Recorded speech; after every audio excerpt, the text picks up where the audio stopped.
Ooh, psychedelic. Look at the See, colors. yeah, look, the disc next to it says CD, and it took me an embarrassingly long time to realize that. I guess because yeah, See it right there, actually. It just looks like a spinning disc, and I don't actually look for the letters. both are applicable though, to be fair. They are. You know, and let me think about this, because I think besides Sonic CD, which I recorded for SGB eons ago, I think it was one of the first Let's Plays I ever recorded for the channel, and it was a solo playthrough. This is our second ever Sega CD game. And by the way, how's this for an opening? The title screen starts with the Ice Princess falling to her death. We're halfway through the movie.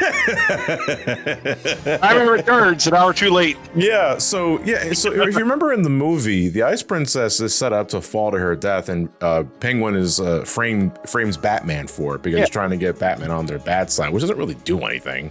This is like stage 5 of the Super Nintendo game. Yeah, It's not going to do anything because he's rich. Yeah, well, no, it's also he's Batman. No, the only thing that immediately comes to mind in terms of like the public going against Batman was immediately after the Ice Princess falls to her death, right? And the cops they boast up on the rooftop door and they start shooting at him, but Commissioner Gordon says, "Hold your fire," and that's it. The cops and nobody else ever confronts Batman. It's just Penguin and his red circle triangle circus. Yeah. Well, they have it so like Batman is rich. Well, that's the thing. Nobody knows Batman is rich. Yeah, they just think he's a weird swing. But they do know Batman's got a lot of fancy shit. So it's like if you get on his bad side, batarang to the neck. Well, you also have to consider also the politics of the thing. Who are they going to go after? The vigilante or the actual criminal killing actual people? Batman's done more good than bad at that point. So it's obviously going to be who the people are going to side with, who are the cops going to side with. And to be fair, in the cartoon, they actually addressed that one time where they're talking to somebody, like they want to get an account of what happened when Batman showed up. And the way he describes it, it's like it's supernatural. Right. Yes. So from the public's perspective, there's this idea that he might not have a bunch of gadgets. He might actually be some sort of supernatural being. Even Hal Jordan, isn't it? Hal Jordan in one of the things he says, like he thinks he's a vampire. Yeah, which a lot of people thought, like in the '89 movie. To be fair, like before. Yeah, that's the part of the mystery we just see behind the scenes. Yeah. You know, I have to admit, if I close and squint my eyes without any of the Batman aficionado in this, I could be playing Road Rash. Let's do it. Let me clarify on a couple of things first as we're getting this Let's Play started. You might have noticed already that our voices sound a little different. This is a Discord playthrough, similar to what Elliot and I did a couple of things for Halloween Fest and what Uncle and I did for Revenge of the Joker. That's because I decided not to play this game live for the Batathon Returns, and I made the right call because this game would have been fucking impossible live. I had to make this post-com so I can actually play and beat it and edit videos that we can talk about over. Secondly, Elliot is still in his trip to Illinois. He's not coming back for another week. But the show must go on. The content must flow. God, that sounds dystopian as fuck. Besides, we can't be available, then we'll see you in a week. Yeah. So just to make it easier for everyone is at the comfort of their own homes. And we're watching a Discord stream over my playthrough, in quotes, of Batman Returns on the Sega CD, which is survival. Yeah, it is a updated re-release of the Sega Genesis game released in 92, 93, I want to say, because this was the new Batman movie around the time, the second movie to the sequel to the '89 film, and the first Batman movie I believe I ever saw for myself. Believe it or not, like I have the faintest memories of seeing Batman Returns in the theater when it released in 1992. I was 5 years old around that time. I think we all went and we had no, it was forever. I was thinking. We're thinking of where forever. We went and we had like 2 bags of groceries. Yeah. We brought snacks in. It's still cheaper than popcorn. That's probably why we did it. So, a question here, right off the bat. I'm noticing that you're just slamming into cars to survive. Yes. You're slamming into the cars and stuff to survive, but they're clearly doing damage to you. Can you like just slow down modestly and just shoot them from the back repeatedly, or do you under a time limit? Exactly it, Matt. On the top center of the screen, you see a time limit because for some reason or another, there's a time limit to these stages. And normally, Matt would often make the joke that the trail goes cold, which is not the case because we know exactly where the Penguin's goons are. They're literally right in front of our fucking face. We're chasing them down with our Batmobile, which lost its wheel, and the Penguin's getting away. He's spinning away. Well, the Joker Joker got away. collar explodes. Yeah, I mean that's more applicable. More accurately, the battle royale cowl on the Batmobile explodes, as I have detonated I think twice already at this point. And to be fair, visually, what I'm seeing, there's a lot of interesting things happening. Yeah. Like when they throw the bottles and they're spinning, and like all of that's really interesting. It's just I don't know if it's the game or not, or if it's the video that we're watching, but it's moving at 20 frames a second. The gameplay is between 20 to 30 frames per second. It's like 20 to 30 frames. It's definitely not. Remember, this is for the Sega CD. This is technically the most impressive thing about the Sega CD version of this game, but it is also the Sega CD. That Sega CD does. Yeah. Yeah. Sega CD's nuts. Damn. There's only one cheesy ass game I ever want to play for this channel for the Sega CD, and that's Wirehead. Wirehead? I never heard of it. It's fucking goofy as shit. If you ever like to read screenshot Let's Plays, I'll send you a link to one. You gotta fucking see it to believe it. It is over the top movie. For sure. Yeah, I mean there are a couple of titles I would like to fancy on the Sega CD at some point. I'd love to play Snatcher at some point. I'd never played it. See, it sucks because I have the Turbo Mini, and it has the Japanese version of Snatcher on there. Yeah, but you need an English version of that game. Otherwise, I need an English version of that game. Experience it. This is what I'm talking about when I say pace is just like drift behind a little bit, so you can just shoot a repeater with your batter disc. Yeah. So the thing about this boss, first of all, I want to say this boss is legit one of the hardest bosses, and it's literally the first fucking boss of the game. And a big part of it has to do with that goddamn flamethrower that goon on the top of the fire tanker is throwing at you, because that thing eats through your health like a motherfucker. And the strategy here is that you have to slam into the sides of the vehicle to get the guys on the sides to fall off, and then you can take care of the guy on the top. But while you're doing that, the guy is constantly aiming that flamethrower at you. And if you're close to the guy for more than 2 seconds, you're dead. And this is the first stage, and I have to. Do you have to slam into it? You have to slam into it. Oh, it looked like you were shooting it. You can shoot them to do some damage, but you do have to get rid of the guys in the sides of the vehicle, which you can only do by slamming into the vehicle. Okay. So it is constant. It is a game of spacing out the Batmobile to avoid the flamethrower, bait it to a specific direction, and then ram it into the car, and then back up immediately afterwards, because that flamethrower is going to be on your ass. Okay. And so what happened there? Did you just set up a checkpoint? No, I'm just kind of processing the fact that for Batman Returns, the Penguins Goons was the Red Triangle Circus Gang, Max Shrek, and actual gargoyles. Yeah. Which granted, they fought for a time slot on WB. Yeah. He was battling the gargoyles. Granted, like gargoyle enemies have been a thing. So like actually, Return of the Joker had gargoyles that could damage you on contact. Strangely enough, only in the first stage, mind you. So I guess it was just a thing for Batman's in Art Deco Gotham City. Gargoyles are scary, but what if we actually made them come to life or some other shit? Excuse me, sir. A gargoyle killed the Joker in the first movie. But the gargoyle wasn't a living, breathing entity. The gargoyle was just minding its own business. It's like, what the fuck? Then it drags the Joker down to his death.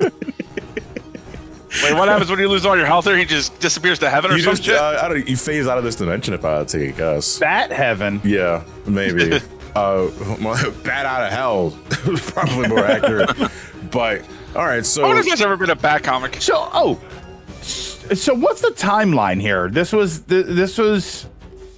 the Super Nintendo game first? No, the Super Nintendo game was after this. This? Yes. Interesting. So I believe the Sega Genesis version of Batman Returns was 1992, if not early 93. Batman Returns on Super Nintendo was also 93, but mid to late 93. Okay. So likely in development around the same time, and I'm probably gonna say this maybe like 6 times during this Let's Play, and I do not apologize at all. Play the Super Nintendo version of the fucking game. There is absolutely no reason. Such a good game. It is the this shit looks it is the quintessential Batman Returns video game experience, in my opinion. There are qualities to this game, more accurately the Sega CD version, as we'll get into it, but the Sega Genesis portions, as we're experiencing right now, because I have to let me reemphasize and reiterate something earlier. The Sega CD version of this game is an updated re-release of the Genesis game. The Genesis game originally was just this stuff. It was the side-scrolling beat 'em up stuff. There was no Batmobile. What is this crap that's happening, by the way? This is that Catwoman. This up and down. Is Catwoman. Is Catwoman. Yeah, that's the basic gist of this one. It looks like here, Catwoman just basically goes down, and when she goes down and you go up, you can swat her in the smack her in the ass, then she leaves. Yeah, so Catwoman goes down. All right. No, Catwoman always one goes down. It's Batwoman, it's Batman that doesn't. Catwoman, you think would be better beyond that strategies, but no one ever said anything about Michelle Pfeiffer not being electric to those kind of strats. Yeah. So. Oh, well, this is interesting. Well, she wasn't consulted for the contract, so obviously it's a different. The level being skewed because the building is, I guess, crooked or maybe falling down. Yeah, this is probably interesting. The most visually interesting aspect about this. That's the fact that we're. Oh, you know what? Oh, well, I'm gonna hearken back to one of the other games, the Genesis Revenge of the Joker, where we complained that the foreground graphic was too distracting. This is a good way to do it. Yeah. No, I think graphically speaking, this game is better than Revenge of the Joker. I don't think ultimately that's saying a lot. That's like saying to me, that's saying the 5 is better than the 3. I've had better bowel movements. Yeah. But no, my problem with the game graphically speaking, outside of the Batmobile segments, talking about the original Genesis shit, is the color palette is very muted. Like even for Batman standards. I just think it looks stiff. Yeah, I think it's you're talking about like the sprite animation and quality, and I agree. Like I agree that the animations themselves are also really stiff. Like the movements are very herky jerk. Like it's basically a polished NES game. But even I feel that's kind of stretching it because we just played Return of the Joker on NES, and Batman 89 on NES had more fluid sprite animations than this. Yeah. Yeah. Despite Joker firing lightning from the skies above and shit like that, at least it looked good. I gotta say, I don't remember this part of the movie. No, I don't know, because we can't stop at gargoyles. There's also giant statues too. The automaton colossuses. Joel Schumacher saw that. Is like, I'm gonna make a movie out of that, and then that literally is the entire set design of Batman and Robin, the ’97 film. There are a lot of things I hate about Batman and Robin. I don't think architecture would be one of them. No, to give Joel Schumacher does get a lot of shit for Forever and Robin, and half deserved, half not, because a lot of the fuckery was Forever. Studio. I love. No, I'm talking more like Joel Schumacher gets blamed for everything wrong with Forever and Robin, and that's not the case. It's a lot of studio fuckery that he was forced to do. We know. Towards that sort of. No, I'm clarifying for the audience. Oh, my bad. I forgot. No, it's cool. They're not as equipped with this stuff as we are. But they have lives. The architecture, the set design, the aesthetic of Batman and Robin. I love how Gotham City looks in Forever and Batman and Robin. It gets a little too heavy with the neon at a couple of points. But in terms of like the city's gargantuan architecture, like it feels like a fictional city in a comic book, which you can't say for like the Christopher Nolan stuff because it's just Pittsburgh and Chicago. But aesthetically, the problem is that aesthetically, it wasn't the two prior movies. No. If you saw any of those neon lights and stuff in the Burton movies, you would say, "Oh, that's a little weird." I think we were at a point where maybe it was too soon. And we thought there was 89, Batman Returns, and then Forever. Yeah. When realistically, there is a gap in there, and you're supposed to see them as two different things. And we always saw Forever as the third movie. Yeah. And it's not. It's a new first movie.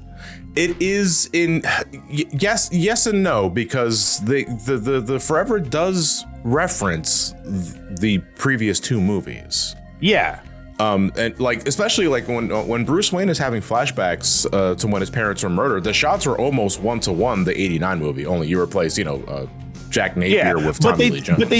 But they did recreate them. They did recreate there was a different character, So it's kind of like if you were to look at something Batman and then you go to the Nolan movies and you say, oh, that's not the same thing. Yeah, it's not the same thing. That was meant to be something completely separate. But that separation from Returns to Forever didn't feel like it was there. So it just felt like, what the hell happened here? Well, another thing about that though, the time gap between Forever and Returns is the same as Returns was from 89. Remember, Batman 89 was 89. And that's Returns why is 92. It didn't feel like it was supposed to be something at the same different. time, though, I'm thinking about it now because now that I'm actually thinking about the years and that sort of shit. Forever was 95. Robin was 97. That was only 2 years. Yeah, Neon. I mean, I wanted to go back to even further back. I mean, the Neon thing honestly didn't bother me personally, only because it was like, I think it just like helped give people like some sort of this like contrast, so needed visual contrast to relentless Gothic architecture. Yeah, that's just me though. Which, to be fair, was a critique of Returns. We're talking about it at the end of the Revenge of the Joker playthrough, but a common critique of those that didn't really like Batman Returns as much as the other movies was that it was very Burton. It was the most Tim Burton of the Batman movies. It was more. It was moody. It was depressing. It was dark. The Gothic Art Deco was everywhere. But I love that about the movie, though. To be fair, that part was fine. But like I said, I can understand like maybe wanting to do a little bit of course correction in between sequels, even if Neon may be overdoing it. Again, I'm one of the few that really didn't find an issue with the Neon thing because it helped like give you some visual distinction. Yeah, and I like Forever. Like if we're talking strictly on Batman Forever, I like Forever. I like Forever, but Tommy Lee Jones and Jim Carrey did a lot of heavy lifting for me to like that movie. I will counter that. Jim Carrey did a lot of heavy lifting. I do not like. Listen, I love Tommy Lee. I love Tommy Lee. He's not Two-Face. He's not Two-Face. He is not that man on the screen with the purple shit on his face. It's not Harvey Dent. There is never. The only reason why I don't like the Two-Face is because when you think of Harvey Dent, like I think of the animated series, I think of the duality of man. I think of the inner struggle, the outer struggle of Harvey Dent and the Two-Face persona. Tommy Lee Jones is not that character. He is always one face. He was always the madman. Yeah, he was always, and even then he's fucking like batshit Roger Rabbit Looney Tunes. Scary face. No, see, here's where I kind of differ. Actually, I think that when there are moments when he allows Harvey Dent to shine through over Two-Face, I think he does great at Harvey Dent. The problem is that the movie's calling more so for the mobster side of Two-Face, and that's where he botches it because it's overly goofy. The only two times he's ever Harvey Dent in that movie is in the very beginning when he's talking to the police guard that he tied up, right? And at the very end when he was like, "What's your Bruce?" But even that doesn't feel like Harvey Dent. That feels like a mad break. Yeah. That feels like he's still mad. But it is but this is like, because otherwise every other scene in the movie, he is always on. He's always him. Yeah, and that sort of shit. And it's like, man, it's like, I like the performance, but you are not Two-Face. I can't hate you, Tommy Lee Jones. I love that, like I said, he's one face. Yeah, he's absolutely one face. But wait. The Patreon shoutouts have yet to come, so shoutouts to Jorge, The Fallen JC, Master XXS, JD Graw, Yusuf, Harold Ord, Zion Ferio, Gwem Armpits, Gredrick, Stubby, Noah Fillion, and Dark Mercy, or X Dark Mercy X, like a MySpace account. Well, either way, that'll do it for part 1 of our Batman Returns Sega CD playthrough. We'll catch you guys Thursday for the next part. Have a good night, everybody, and take care.